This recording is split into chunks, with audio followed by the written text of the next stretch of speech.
Buenos días para todos los estudiantes de nuestro país, especialmente para mis estudiantes de sexto grado de la primaria. Me siento feliz de verlos preservando la salud. Hemos preparado unas clases estupendas que les servirán para adquirir nuevos conocimientos para ser aplicados en su diario vivir. Estoy sorprendida de cuánto han aprendido durante este tiempo. Eso ha sido posible porque son estudiantes disciplinados y conscientes de que debemos cuidarnos y cuidar a los demás.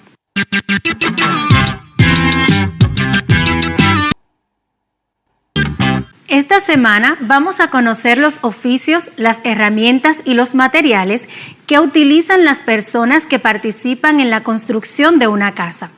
Para que valores los diferentes trabajos que se realizan en una comunidad y la importancia del esfuerzo compartido para alcanzar resultados como, por ejemplo, la construcción de una casa.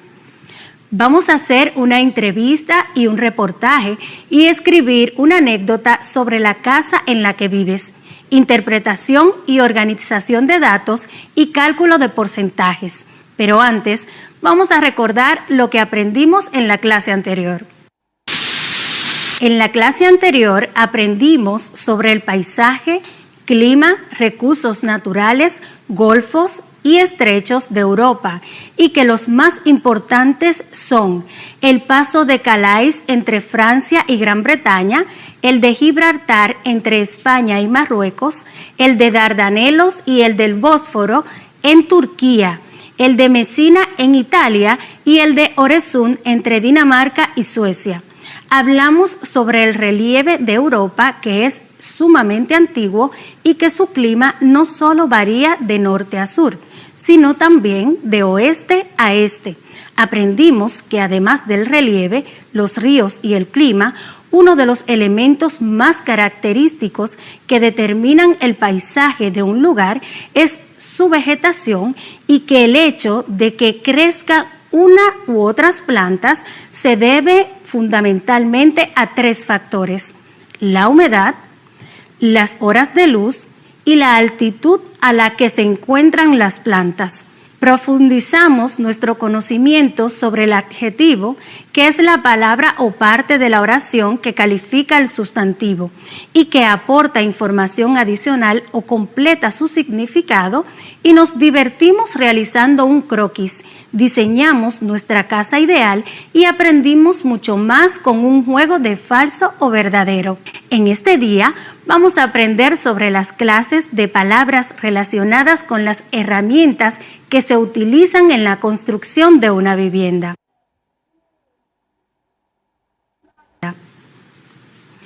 ¿Conoces algunas de estas herramientas? ¿Para qué se utilizan? ¿Has utilizado alguna de estas? Muy bien, son algunas de las herramientas que comúnmente utiliza un maestro constructor.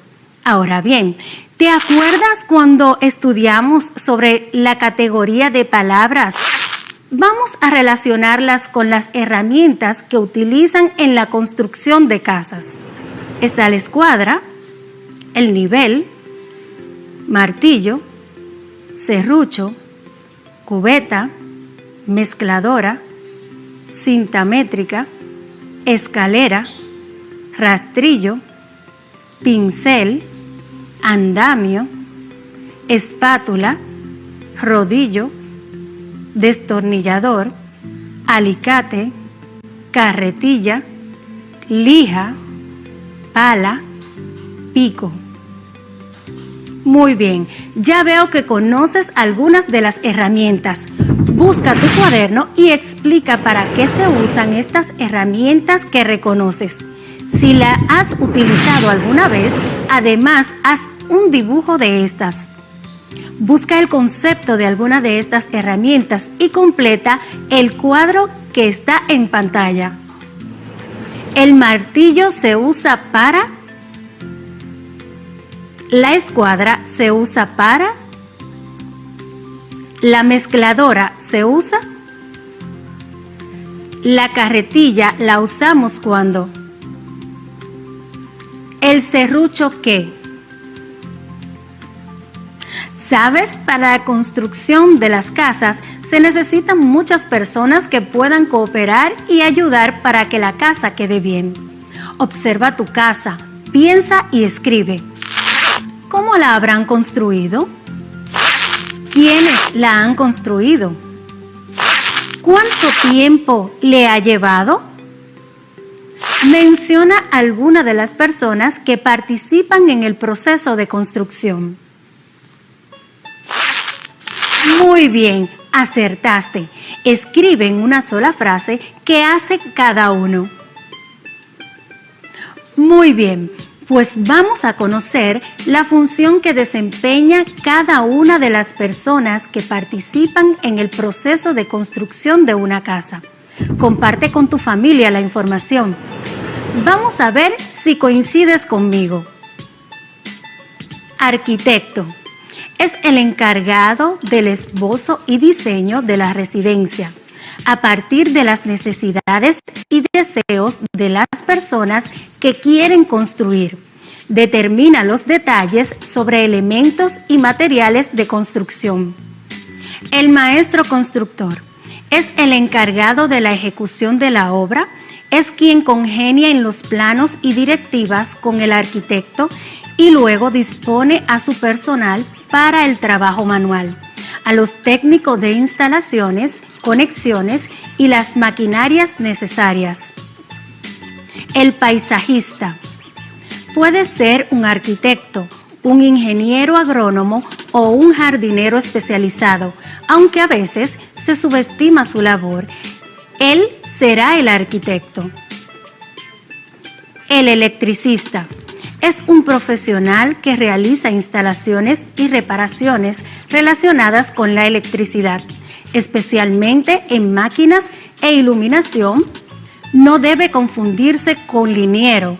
En algunos países también técnico electricista. El plomero o fontanero es el que realiza instalaciones de agua potable, agua no potable y la recogida de aguas pluviales y aguas residuales en las viviendas, locales comerciales o industriales, talleres, cocina, baño y calefacción, reparación de tuberías, desagües, roturas de bajantes, desatascos, grifería, filtraciones. Carpintero. Utilizan sus habilidades para construir estructuras y accesorios tales como ventanas, techos, pisos, paredes y puertas de madera y otras estructuras de madera. Usan una gran variedad de herramientas manuales y eléctricas para cortar, dar forma y ensamblar techos de acuerdo a sus gustos y al diseño de la vivienda. Entre sus funciones se encuentra el rascado de las paredes para retirar la pintura antigua o el papel pintado antes de aplicar la nueva. Muy bien, verifica si falta alguna otra persona que se encargue de la construcción. Es importante que sepamos valorar la ardua tarea de estos trabajadores con la sociedad y como ciudadanos. Además, es bueno valorar las demás profesiones y oficios que dignifican al ser humano. Vamos a pensar en otras profesiones y cuáles son las condiciones que deben tener los trabajadores para hacer un trabajo completo. Escribe en tu cuaderno lo que entiendes. Vamos a profundizar un poco.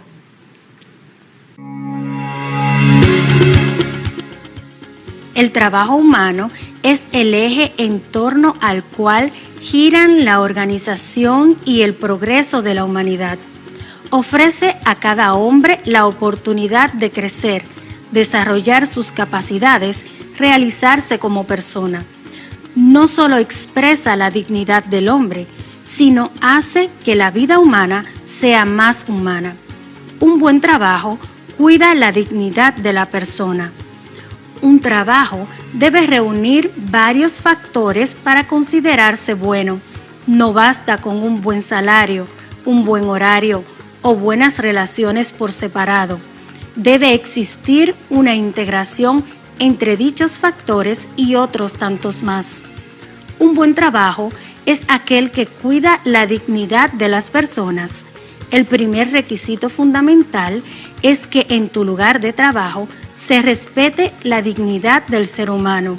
Pero, ¿qué entendemos por dignidad?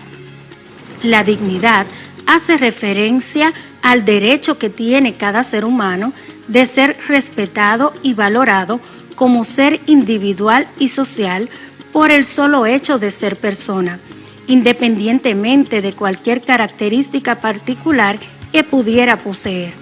La dignidad no es una cualidad accidental como la de ser hombre o mujer, sano o enfermo, rico o pobre, sino que es algo esencial. En otras palabras, no hay ser humano que esté desprovisto de valor intrínseco de dignidad.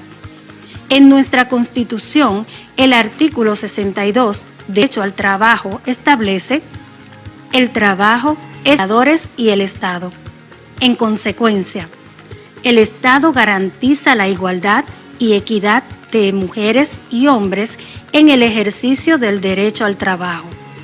Nadie puede impedir el trabajo de los demás ni obligarles a trabajar contra su voluntad. Son derechos básicos de trabajadores y trabajadoras, entre otros, la libertad sindical, la seguridad social, la negociación colectiva, la capacitación profesional, el respeto a su capacidad física e intelectual, a su intimidad y a su dignidad personal.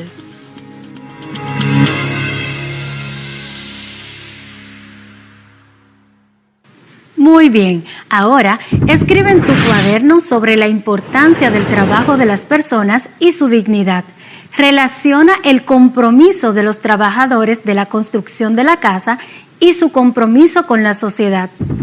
Ahora comenta con tu familia todo lo que has aprendido. Seguimos aprendiendo y nos vemos en breve. En el eje horizontal son los... El eje vertical indica cómo anotar Cada columna de colores representa cada... La altura de cada columna indica oficios están representados. Escribe en tu cuaderno lo que has aprendido sobre el gráfico de barra. Vamos a ver qué has aprendido hasta abajo. Dignifica las. José, esposo de María, era. Jesús vivió al lado de su familia creciendo en y. El gráfico de barra es aquel. El gráfico de barra tiene un y. ¿Cuáles oficios están representados en el gráfico? Muy bien, acertaste. Ahora ve a tomar un poco de agua y nos vemos en breve.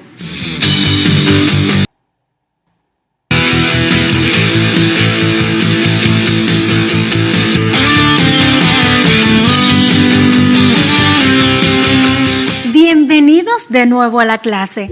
Estamos disfrutando, conociendo y adquiriendo conocimientos sobre todo lo que estamos aprendiendo poco a poco. Aprendimos sobre la importancia del trabajo y la necesidad de conocer un poco a la familia y sobre la dignidad y respeto de lo que hace la familia. Además, conocimos el gráfico de barra. El gráfico de barras o gráfico de columnas es una forma de representar un conjunto de datos o valores mediante barras rectangulares de longitud proporcional. Las barras pueden estar orientadas horizontal y verticalmente. ¿Cuánto hemos aprendido? ¿Qué conclusiones puedes obtener luego de ver los datos? Los gráficos de barras pueden ser muy útiles si sabes utilizarlos.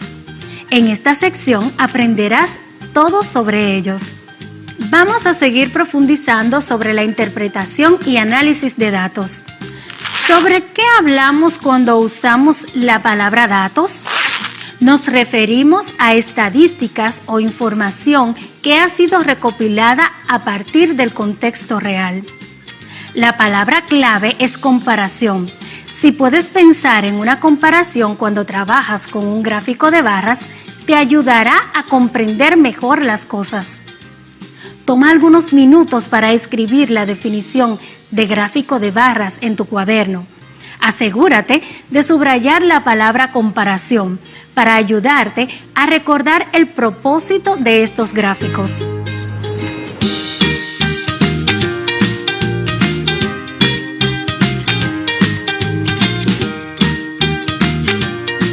Ahora vamos a continuar analizando e interpretando datos, trabajando con el gráfico de barras.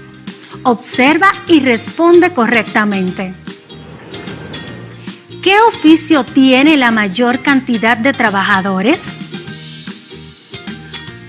¿Cómo te has dado cuenta? ¿Qué oficios tienen la misma cantidad de personas? ¿Cuántas personas tienen esos oficios? ¿Hay un oficio que tiene el doble de la cantidad de personas que esos dos oficios? ¿Cuál es? ¿Cuántas personas tiene? ¿Cuántos trabajadores muestra el gráfico en total? ¿Cómo lo sabes? ¿Cuál de los oficios existe más en el municipio Río Azul? ¿Cuál oficio tiene menos? ¿Qué cantidad de oficios hay en total? ¿Cuántos pintores hay en Río Azul? Vamos a responder las preguntas del gráfico. ¿Qué oficio tiene la mayor cantidad de trabajadores? Albañil. ¿Cómo te has dado cuenta? Observando los datos. ¿Qué oficio tienen la misma cantidad de personas? Plomero y electricista.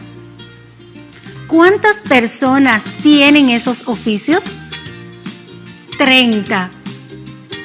¿Hay un oficio que tiene el doble de la cantidad de personas que esos dos oficios? Sí. ¿Cuál es? Pintor. ¿Cuántas personas tiene? 30. ¿Cuántos trabajadores muestra el gráfico en total? 100. ¿Cómo lo sabes? Sumando todas las cantidades de personas que tienen estas profesiones. ¿Cuál de los oficios existe más en el municipio Río Azul? Albañil. ¿Cuál oficio tiene menos? Plomero y electricista. ¿Qué cantidad de oficios hay en total? 4. ¿Cuántos pintores hay en Río Azul? 30. Prepara el siguiente cuadro. Oficios: albañil, plomero, pintor, electricista. Cantidad de personas: albañil 40, plomero 15, pintor 30, electricista 15. Total 100. ¿Cuántos hay en total?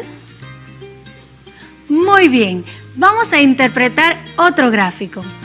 Aquí hay un gráfico sobre los trabajos de medio tiempo. ¿Cuál es el título de este gráfico? El eje horizontal, ¿de qué trata? ¿Y el eje vertical? ¿Cuántas horas trabajar los alumnos del último año en comparación con los alumnos del segundo año? Los alumnos de último año pueden trabajar 20 horas semanales.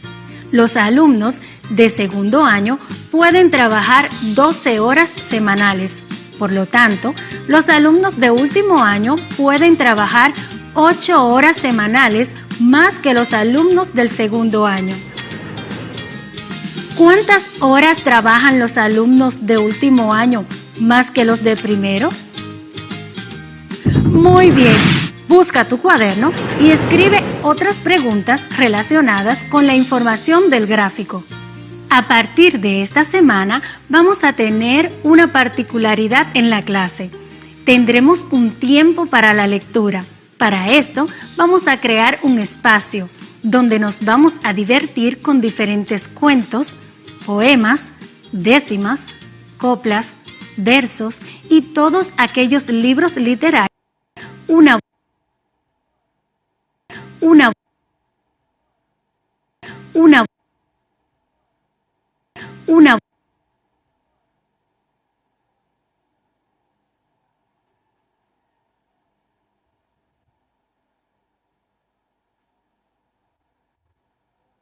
buena lectura. Además, te invitamos también a escoger un tiempo en tu casa para leer y compartir con tu familia este momento de aprendizaje, de encuentro y comunicación.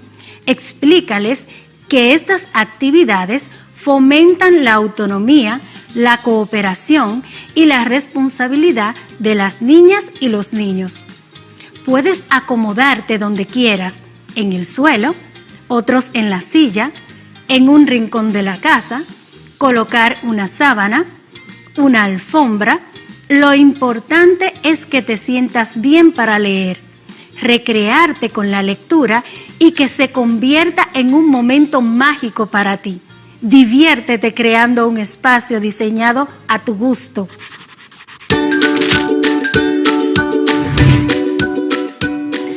Buen día, queridos estudiantes. Les saluda su maestra, Saray Mena.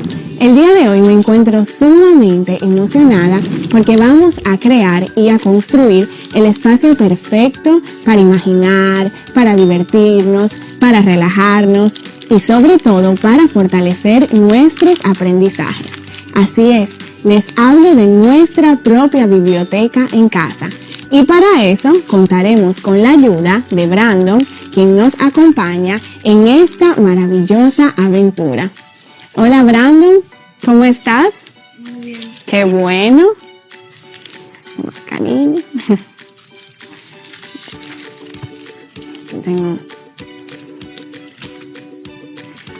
Antes de iniciar, recuerden nuestra rutina de limpieza. Lavar sus manos y utilizar sus mascarillas. Maestro, ¿me puedes recordar qué es una biblioteca? Claro que sí, Brandon. Una biblioteca es un lugar donde los niños y...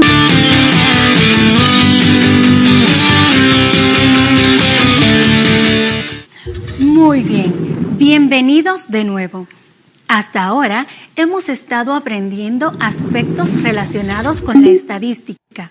Hemos visto el gráfico de barra, el análisis e interpretación de gráfico de barra. ¡Cuánto aprendizaje!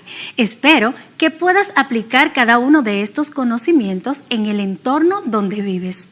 Continuemos. Ahora vamos a entrar en el mundo de poder recolectar datos y colocarlos en una tabla de frecuencia. ¿Te animas? Vamos a hacer el siguiente ejercicio. Pedro cultiva flores en Constanza. Elaboró una tabla de frecuencia y quiere graficar en un diagrama de barra la clasificación y cantidad de flores que cultivó en su invernadero el mes de enero. Ayuda a Pedro haciendo la gráfica. Sé que lo harás bien.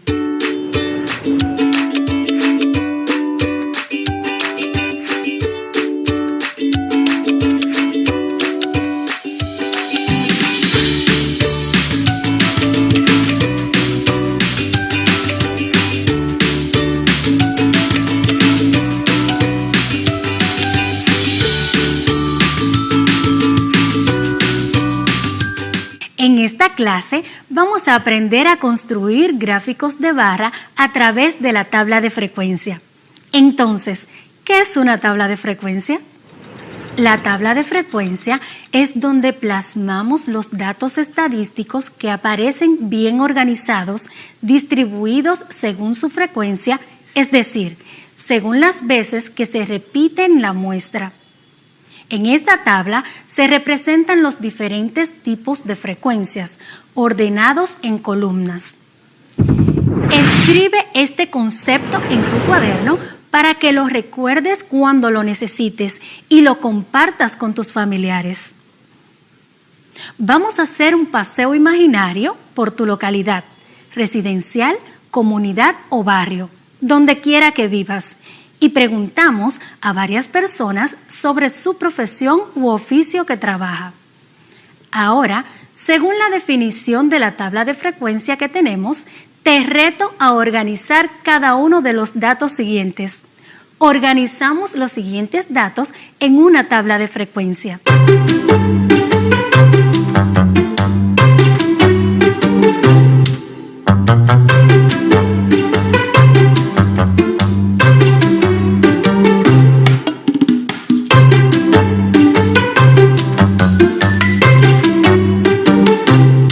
Pues vamos a organizar una tabla de frecuencia como la que ya hemos estudiado anteriormente, pero en una columna donde se repite el número de veces el objeto.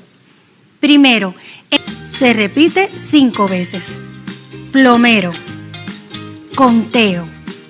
1, 2, 3, 4, 5, 6, 7, 8. Cantidad total 8. Se repite 8 veces. Enfermera. Conteo. 1, 2, 3. Cantidad total 3. Se repite 3 veces. Maestra. Conteo. 1, 2, 3, 4, 5, 6, 7, 8. Cantidad total 8. Se repite 8 veces. Pintor. Conteo. 1, 2, 3, 4. Cantidad total 4. Se repite 4 veces. Maestro constructor. Conteo. 1, 2, 3, 4. Cantidad total 4. Se repite 4 veces. Muy bien, hemos realizado nuestra tabla de frecuencia. Al preparar el gráfico de barra con los datos, debemos recordar el eje horizontal y el eje vertical. Ubicamos las informaciones en cada uno de los ejes y las barras según el número que le corresponda. Le damos un color particular a cada barra y listo. Ahora vamos a contestar las siguientes preguntas a partir del gráfico de barra que construimos. ¿Cuál es el título del gráfico? ¿Cuántos oficios y profesiones aparecen? ¿Cuál es el oficio con mayor cantidad de personas? ¿Cuál es la profesión con mayor cantidad de personas? ¿Cuáles oficios tienen la misma cantidad de personas? ¿Y en las profesiones? Pues bien, has acertado en todas las preguntas. Vamos a continuar mañana profundizando en el gráfico. En la clase de hoy